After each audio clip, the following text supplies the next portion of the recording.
ಹೀನನಾಗಿ ತೀವ್ರವಾಗಿ ಚಿಂತಿತನಾಗಿ ಚಡಪಡಿಸುತ್ತಿರುವೆ. ಹೌದಮ್ಮ, ನಾನು ಮಾಡಿದ ಮೂರ್ಖತನದ ಘೋರ ಅಪರಾಧಕ್ಕೆ ಪಶ್ಚಾತ್ತಾಪ ಪಡುತ್ತಿದ್ದೇನೆ. ಅಂದು ನನಗೆ ಔದಾರ್ಯವಿದ್ದಿದ್ದರೆ, ವಿವೇಕವಿದ್ದಿದ್ದರೆ ನನ್ನ ಕಡೆಯ ಹೆಂಡತಿಯಾದ ತಿಶರಕ್ಷಿತೆಗೆ ಈ ಸ್ಥಿತಿ ಬರುತ್ತಿರಲಿಲ್ಲವೇನು? ಅಂದು ಅನಾರೋಗ್ಯದಲ್ಲೂ ವಿವಾಹವನ್ನು ತಿರಸ್ಕರಿಸದೆ, ವಯಸ್ಸಿನ ಅಂತರವನ್ನು ಯೋಚಿಸದೆ, ಅವಳ ತಂದೆಯ ಒತ್ತಾಯದ ಮೇರೆಗೆ ಅವಳನ್ನು ವಿವಾಹವಾಗಿ ಅವಳ ಬದುಕನ್ನು ಹಾಳು ಮಾಡಿದಂತಾಯಿತು. ಈಗ ಅವಳು ಶಿರಶ್ಛೇದನಕ್ಕೆ ಗುರಿಯಾಗಿದ್ದಾಳೆ. ಅವಳು ಮಾಡಿದ ಅಪರಾಧ ಘನಘೋರ ಅಪರಾಧ ಅಮ್ಮ.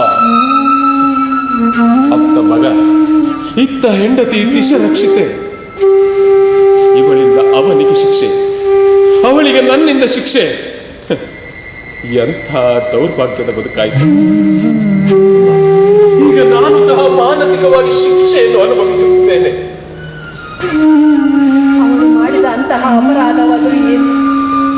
ಅವಳು ಕುಣಾಳನಿಗೆ ಕೊಟ್ಟ ಶಿಕ್ಷೆ ತಾನೇ ಏನು? ಏಕೆ ಮಗನೇ? ಕಾಮನ ತೃಷೆಯನ್ನು ನೀಗಿಸಲು ಅಂತಃಪುರದಲ್ಲಿರುವವನೇ ಬೇಕೆಂದು ಕುಣಾಳರನ್ನು ಬಯಸಿದ್ದಾಳೆ. ಹೊರಗಿನವರನ್ನು ಇಷ್ಟಪಟ್ಟರೆ ಅಂತಃಪುರದಿಂದ ಬಹಿರಂಗವಾಗಿ ಅಂತಃಪುರದ ಗೌರವ ಹಾಳಾಗುವುದೆಂದು, ಅಲ್ಲದೆ ಅಪಾಯ ತಪ್ಪಿತಲ್ಲವೆಂದು ಹಸಂದಿ ಮಿತ್ರಳ ಮಗ ಕುಣಾಳನ ಮೊರೆ ಹೋಗಿದ್ದಾಳೆ. ಅವನು ಖಡಾಖಂಡಿತವಾಗಿ ಒಪ್ಪಲಿಲ್ಲ. ಆದ್ದರಿಂದ ಕುಣಾಳನ ಕಣ್ಣುಗಳನ್ನು ಕೀಳಿಸಿದ್ದಾಳೆ. ನಾನು ಮಾಡಿದ ತಪ್ಪಿಗೆ ಮೂವರಿಗೂ ಶಿಕ್ಷೆ. ಎಂತಹ ರಾಕ್ಷಸಿ ಕೃತ್ಯ! ಅವನ ಎಂತಹ ಅದೃಷ್ಟ ಏನ ಪುತ್ರ! ಅವನಿಗೆ ಕಣ್ಣು ಕೇಳಿಸಲು ಅವಳಿಗೆ ಯಾವ ಅಧಿಕಾರವಿದೆ? ಅವಳ ಹಿಂದೆ ಯಾವ ಸೂತ್ರಧಾರ ಇದ್ದಾನೆ? ಅವಳಿಗೆ ಎಲ್ಲದಕ್ಕೂ ಅರಮನೆಯಲ್ಲೇ ಸಹಕಾರವಿತ್ತಂತಿದೆ. ತಿಳಿಯಬಾರದೆ? ಅಮ್ಮ, ನಾನು ಎಚ್ಚರ ತಪ್ಪಿ ಮಲಗಿದ್ದಾಗ ಮುದ್ರೆಯನ್ನು ಕದ್ದಿದ್ದಾಳೆ. ಲಿಪಿಕಾರರನ್ನು ಕರೆಸಿ ಪ್ರಲೋಭನೆಗೆ ಪ್ರೇರೇಪಿಸಿ ಕಣ್ಣುಗಳನ್ನು ಕೀಳಿಸಲು ನಾನೇ ಆದೇಶಿಸಿದಂತೆ ಬರೆಸಿ ಅದಕ್ಕೆ ಮುದ್ರೆ ಒತ್ತಿ ಬಂಟರನ್ನು ನಂಬಿಸಿ ಕುಣಾಳನ ಕಣ್ಣುಗಳನ್ನು ಕೀಳಿಸಿದ್ದಾಳೆ. ಈ ಹೇಯ ಕೃತ್ಯವನ್ನು ಎಸಗಿದ್ದಾಳೆ ಅಮ್ಮ, ಹೇಯ ಕೃತ್ಯವನ್ನು ಎಸಗಿದ್ದಾಳೆ. ಈಗ ಅವನು ಎಲ್ಲಿದ್ದಾನೆ? ಯಾರ ರಕ್ಷಣೆಯಲ್ಲಿದ್ದಾನೆ ಮಗನೇ? ಎಲ್ಲಿದ್ದಾನೋ, ಹೇಗಿದ್ದಾನೋ, ಎಲ್ಲಿ ದಿಕ್ಕು ತಪ್ಪಿ ಅಲೆಯುತ್ತಿದ್ದಾನೋ? ಅಮ್ಮ, ಅವನು ಮೊದಲೇ ಸ್ವಾಭಿಮಾನಿ. ತನ್ನ ತನವನ್ನು ಎಲ್ಲಿಯೂ ಹೇಳಿಕೊಳ್ಳುವುದಿಲ್ಲ ಅಮ್ಮ. ಏನು ಅನುಭವಿಸುತ್ತಿದ್ದಾನೋ, ಹೇಗೆ ಅನುಭವಿಸುತ್ತಿದ್ದಾನೋ, ಅವನ ದಿನಚರಿಯು ಹೇಗಿರಬಹುದೆಂಬ ಕಲ್ಪನೆ ನನ್ನನ್ನು ನಿತ್ಯವೂ ಬಾಧಿಸುತ್ತಿದೆ ಅಮ್ಮ.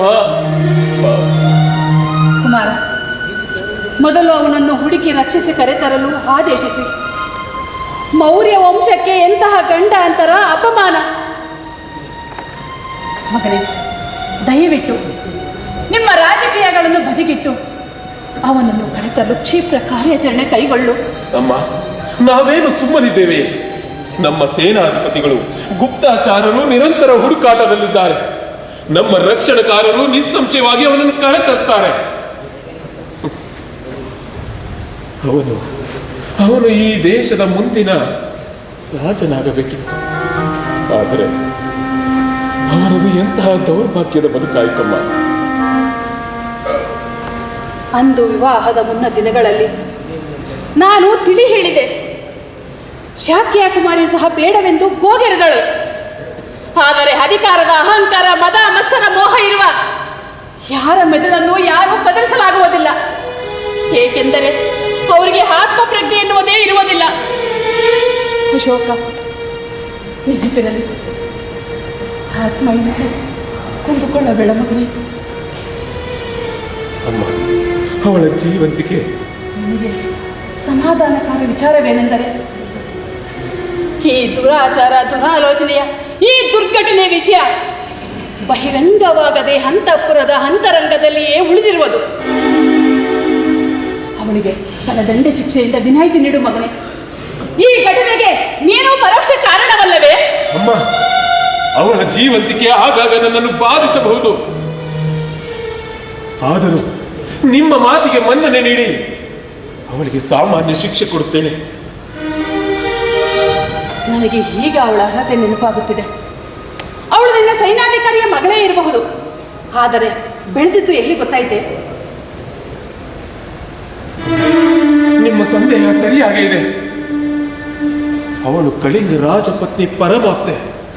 ಇದು ರಾಜಕೀಯ ಪಿತೂರಿಯ ಸರಿ. ಅವಳ ಕುಕೃತ್ಯಕ್ಕೆ ಅವರ ಪ್ರೇರಣೆಯೇ ಕಾರಣ. ಅಮ್ಮ, ನಾನಿನ್ನು ಅವಳನ್ನು ಸುಮ್ಮನೆ ಬಿಡಲಾರೆ, ಬಿಟ್ಟು ಸುಮ್ಮನಿರಲಾರೆ. ಈಗಲೇ ಅವಳನ್ನು ನೇರಗಮಕ್ಕೇರಿಸುತ್ತೇನೆ. ಅವಳ ಹಿನ್ನೆಲೆ ಏನೆಂದು ನಿನಗೆ ಹೇಗೆ ಅರ್ಥವಾಯಿತೆ? ನನ್ನ ಸಂಶಯದಿಂದ ನಿನಗೆ ಪ್ರಜ್ಞೆ ಮೂಡಿತೆ? ಅಶೋಕ, ನೀನು ಜೀವಮಾನವೆಲ್ಲ ದುಡುಕಿ ಕ್ರೂರ ನೆನೆಸಿಕೊಂಡಿರುವೆ ಅಲ್ಲದೆ ದುರಂತಕ್ಕೊಳಗಾಗಿರುವ ಮಗನೇ. ಆದದ್ದಾಯಿತು, ಈ ವಿಷಯವನ್ನು ಇಲ್ಲಿಗೆ ಮರ್ತು ಬಿಡು. ಮುಂದೆ ನಾನು ಹೇಳಿದಂತೆ ಮಾಡು.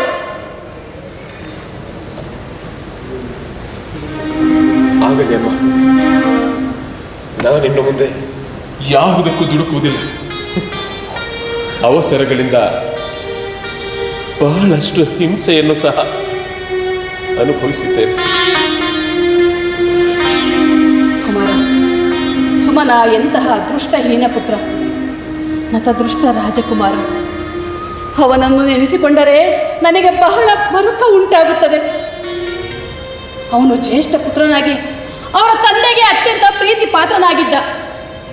ಮುಂದಿನ ಸಾಮ್ರಾಟ ಅವನೇ ಆಗಬೇಕೆಂದು ಪರಿತಪಿಸುತ್ತಿದ್ದರು. ಅವರ ತಂದೆಯ ಕ್ಷೇಮಕ್ಕೆ ಸಮಾಚಾರ ವಿಚಾರಿಸಲಿಲ್ಲವಾದರೂ ಶವ ಸಂಸ್ಕಾರಕ್ಕಾದರೂ